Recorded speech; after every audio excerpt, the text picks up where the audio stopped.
morning! So today is our moving vlog and today is March 9. Finally, sobrang excited na namin. Ito na yung pinaka-iintay namin panahon of all na nangyari ngayon pandemic. Ito talaga yung pinaka-inihintay namin. Sobrang na-delay lang siya. But now, it's finally happening! So, almost clean na yung room namin. Kasi yung rule dito, kailangan nasa contract mo din yun. If mag-move out ka, kailangan iwan mo na malinis yung kwarto mo. Yung iba na requirement pa is mag-hire ka ng professional cleaners. Pero since kami, ito lang naman yung room na kailangan namin linisin. Kaya naman namin. Kasi well-maintained naman yung room. Lagi kami naglilinis ng room. Everyday walis, ganyan. So, tsaka malinis talaga. Kaya hindi na kami nag-hire ng professional cleaner. So, this is me. Kagigising lang namin. Kanina pa pala. Nakapag-breakfast na kami. Tapos nalabas na namin yung iba namin gamit. And then, ito na lang. May mga gamit kami na nandito sa bed. Malinis naman na yan. Nilaban ko rin yung yung cushion ng bed. Bed cover. Mattress cover. Nilaban din namin yan. Kasi hindi namin yung ginamit. Hindi na namin ito ginamit. So, na-stock siya dun sa taas sa cabinet. Kasi bumili kami ng sarili namin mattress cover. So, yun, kung mag-moving kami kayo, tapos wala kayong sariling mattress, I suggest bumili kayo ng waterproof na mattress cover para sure kayo na malinis talaga yung hinihiga nyo. So, pakita ko sa inyo yung gamit namin. Ito yung backpack na gagamitin ko. Andito yung mga importante, like yung extra camera ko, yung laptop ko nandyan. Tapos, ito mga samot-sari ng kitchen stuff. Yung aking halaman na hindi namamatay. Kasi fake. Tapos ito yung mga food namin. Nilagay ko dito. May pilipit pa dyan. Oh, kitang-kita. And then bags. Hindi ko siya nilagay sa maleta kasi malulukot siya. Tapos binilagyan ko siya ng mga damit sa loob. And then ito mga etc. And so, ayun. Suggestion guys. Bumili kayo ng IKEA bag instead of boxes. Kasi to madali itong store. Tapos reusable talaga siya. Kaya, mas suggested yan. Mura lang yan. 90 cents lang yan sa IKEA. This one is large. Large to eh. Sa pagkakaalam ko. And then, ito medium lang to. Sobrang dami naming hangers. Ayun. Suggestion din. Bumili kayo ng cling wrap. Para, may mga gamit kayo na ayaw nyo magasgas. Like ito. Weighing scale kasi to eh. Ayan. Weighing scale yan. So, nilagyan ko siya ng cling wrap. Para hindi siya mabasag. Hindi siya magasgas. And ito, chetera na rin to. Ayan, yung mga gamit namin. Yung maleta, nasa labas. Napakita ko sa inyo. Ayan yung gamit namin, guys. Mga pillows. Then, 3 maleta to. Tapos, yung trolley namin. Lahat ng toiletries, panlinis nandyan. Para hindi sila tatapon. More gamit, guys. Sa amin itong dalawang to. Ayan, flat na box. Ito yun yan sa amin. Ito lang. Ito may mga sapatos. Mga pinggan. And then, damit ulit. Tapos, mga documents and books. So, kung nagtataka kayo, ba't si Jerome na yung naglilinis ngayon? Kasi, for the past few days, ako yung nagbagay lahat. Kasi yung nag-work siya, sabi niya, pag nakalive siya, tsaka na lang siya maglilinis ng room. So, ngayon siya yung naglilinis. Ako, maliligo na tayo. Kasi, magpapasundo kami sa mover ng 11. Nagpasundo kami sa mover ng 11 para okay na lahat. And then, kwento ko ulit sa inyo mamaya yung mga mangyayari. Laters! A few moments later. Okay guys, so nakaligo na tayo and it's already 10:30. So I think dating dito yung mover namin and 15 minutes before dun sa schedule. So I scheduled 11 AM. And nag-book pala ako sa GoGoX. So ito yung GoGoX guys. Siya yung previously na GoGo van. So it's like Lalamove sa Pilipinas. Pero meron silang extra service for moving. Kasi nga dito marami expats. So marami ding moving na nangyayari. And then, dun sa kinuha namin, mura lang siya eh. Kasi of all na nakita ko ng mga moving services, yung mga lorry, ganyan, van, ang mamahal, as in umabot sila ng $130 to $160. And itong GoGoX, nakuha ko lang siya for, magkano ba? So, nakuha ko lang siya for $31 from dito sa bahay papunta dun sa condo namin na bago. And it's 1.5 hour service. Tapos, nagdagdag ako ng driver as manpower. So, it additional siyang $15. And then, you can request for a trolley. Libre siya if magre-request ka ng trolley para may pang-akit kayo ng mga gamit. And then, pwede ka ng 1 passenger. So, si Jerome yung sasama dun sa mover. And then, ako magagrab ako. So, dadali niya yung lahat ng gamit. Tapos, ako magdadala lang ako ng 2 maleta para may buhat din ako kasi sayang naman yung pagbaban ko. So, I'll be leaving early. Pero, may make sure ko muna na nandito na yung van bago ko umalis. Kasi, imimit ko pa yung agent namin para sa turnover sa mga susi. Tapos, just to check yung situation ng bahay. Kasi, meron kaming 30 days parang, ano ba yun? 30 days warranty. So, anything na masira within 30 days dun sa bahay, papalitan siya ng landlord. Kasi, it's not our fault. Parang, ganun yung mangyayari. So, we have to, to double check kung ano yung mga gumagana pa, hindi gumagana. Tapos 30 days namin try kung naging okay lahat. So, it's our first time to move in our own place. As in, sobrang dami talagang question sa utak ko na naghahanap kami ng condo. Kasi, iba yung process ng paghahanap ng condo dito sa Singapore compare sa Pilipinas. So, I think, gagawa na lang ako ng separate vlog para dun sa tips and process nung paghahanap ng sarili mong apartment dito sa Singapore. So, we're almost done, guys. Nakikita na, wala na siyang laman. Ayan, wala na siyang laman. Dadalhin ko itong bag na to. So, ayan siya nandyan. So, ito na yung mga gamit namin. Si Jerome. Dinidis, kasi niya, paano ba tawag din? Basta, binabalik niya yung vacuum na binili namin sa box. Bumili pala kami ng vacuum kasi gagamitin din naman namin yun sa bago namin bahay. And para magamit namin sa paglilinis dito sa dati namin room. So, yun. Inaayos lang niya para mabalik sa box. Tapos, mas madali siyang bitbitin. So, we're almost done, guys. And, malapit ko 30 minutes na lang. So, excited! Guys, ito na yung tsura ng kwarto namin. Bye-bye, room! Bye! Ito yung van, guys. Moving na.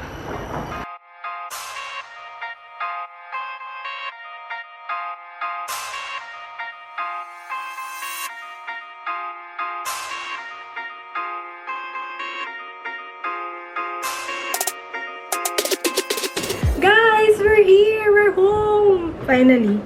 Nakakatawa. Bumagsak to. Nakahang kasi yan eh. Bumagsak. Nabagsak no agent. Buti na lang nabagsak na niya. Anyway, ito yung sitwasyon natin ngayon dito sa bahay. Tapos, ito yung aming bed. It's just a small house. Good for the two of us. Yun lang naman yung kailangan namin. And then, nandyan yung bathroom. Tsaka na ako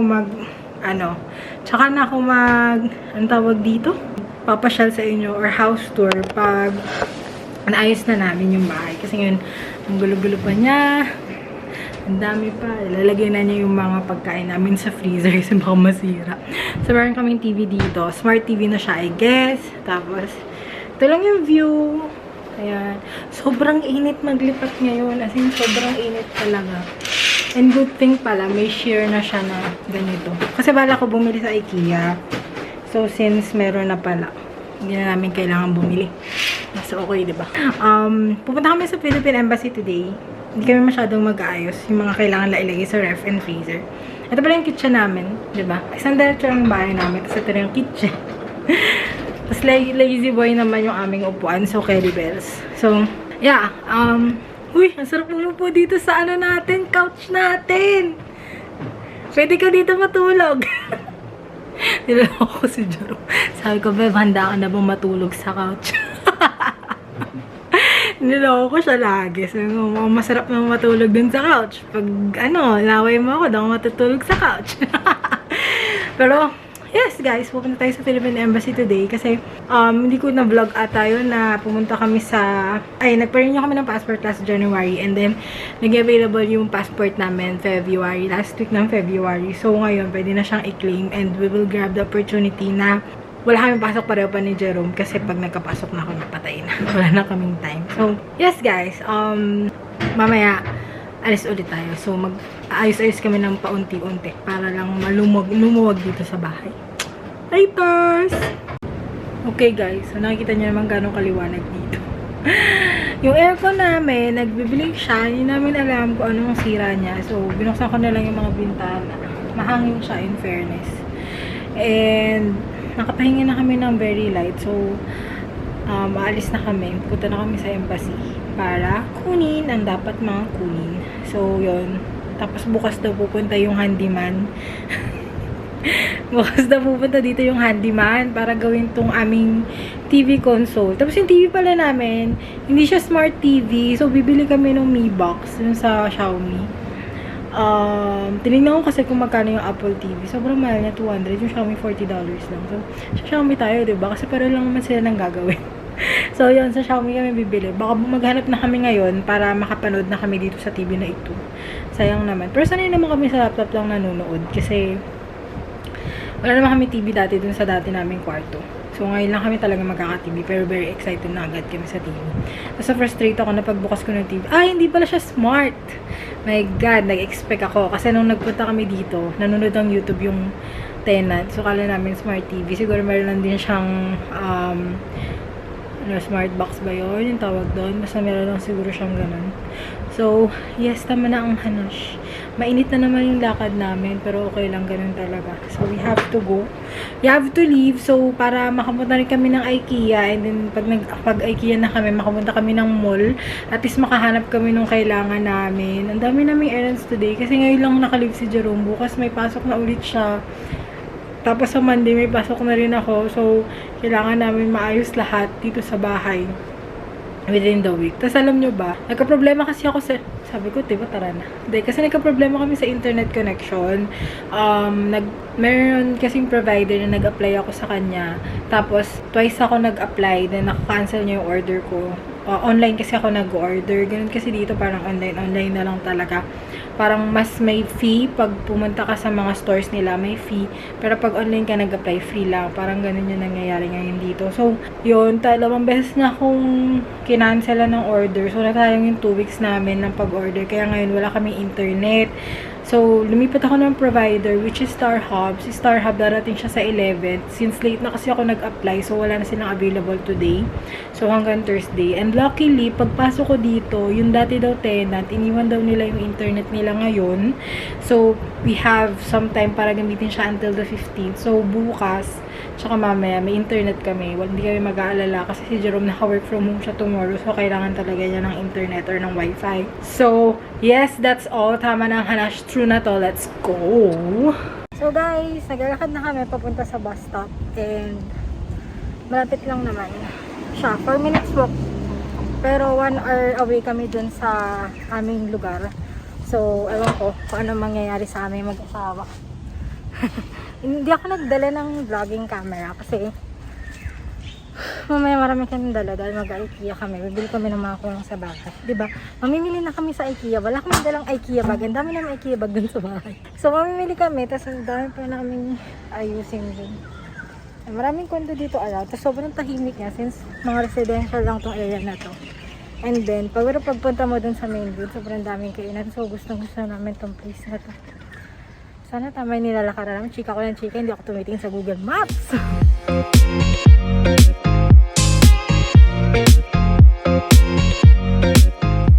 So, inaaral na po niya yung bus. Inaaral na niya yung mga bus. So, yung bus namin, yung street sa tapat, hindi na ako narinig. Yung street dun sa tapat ng condo namin, one way siya. So, 4 minutes away kami dun sa next street para dun sa isang way naman. And, ilang stops lang, bugis na. Ilang stops lang, bugis na. City girl na kami. City girl na ako. City boy na siya. Hindi na kami mga probinsyano ng Singapore. Hindi na kami abutin ng 1 oras para lang makapunta sa city. Like, ano lang, 10 minutes na lang nasa city na kami. Ganyan na kaming kalapit. So, mas matagal lang talaga yung biyahe pag magbabas ka. Pero okay lang din, di ba? So, hindi nyo na naman ako marinig. Dami na lang sasakyan. So, andito na tayo guys. Yung Philippine Embassy dito sa Singapore, nasa may Orchard area. Pero kasi, malayong area na siya ng Orchard. And nasa dulo siya na, parang nasa dead end siya ng kalsada. So, kailangan pa mag-walk ng 10 minutes kasi walang dumadaan na bus doon. Kaya, ito, maglalakad tayo guys. Ngayon. Kababa lang namin sa bus, 2:30 na. Hanggang 3 lang yung pick up ng passport. So, I think, abot naman kami. Pick up lang naman din kasi yun. Tapos, baka ayusin ko na rin yung ano ko, yung sa voting ko. You have to register to vote, guys. May register kayo to vote. So, ako, si Jerome kasi naayos na niya yung kanyang overseas voting. Tama ba? Overseas voting ba yun? Basta ako din, ayusin ko na din para makaboto tayo sa next year na halalan dito sa Singapore. Dito matagal naman yung botohan dito, mga 1 buwan siya by schedule din. Compare sa Pinas, di ba 1 araw lang tapos pipila. Dito by schedule na 1 month, maganan. Pero may bike. Sobrang init guys, as in sobrang init. Tapos mamaya uulan yan. Wala kaming payong. Pero, diretso na kasi kami sa IKEA after nito. Tapos baka mag-grab na kami pa uwi agad. Para mabilis na. Kasi version marami kaming bitbit. So, pakita ko sa inyo yung dadaanan na. So guys, ito yung road pupunta sa Philippine Embassy. Residential kasi siya.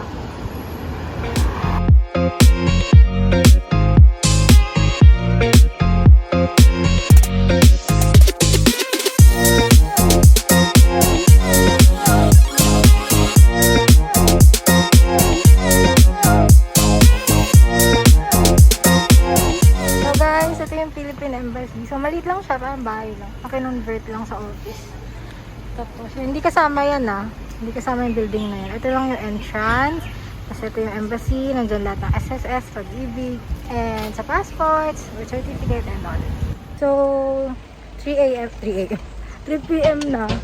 At di ba kami kumakain, yung asawa ko bumili na siya ng snacks sa bendo kasi gutom na siya. Anyway, pupunta na kami ng IKEA, pero another vlog na lang yan kasi I think mahaba na tong vlog na to. Marami na ako nasabi sa inyo.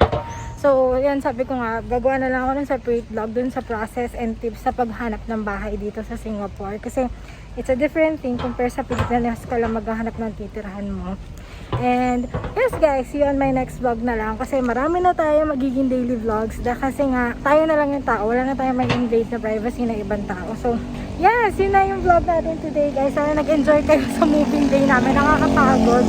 And next vlog, pamimili naman sa IKEA ng mga kailangan natin para dito sa bahay. So thank you so much guys for watching. Please like, please subscribe if you haven't yet. And don't forget to follow me on my Instagram account at Jazmin and Daya. I'll see you on my next vlog. Bye! Bye! Bye! Bye!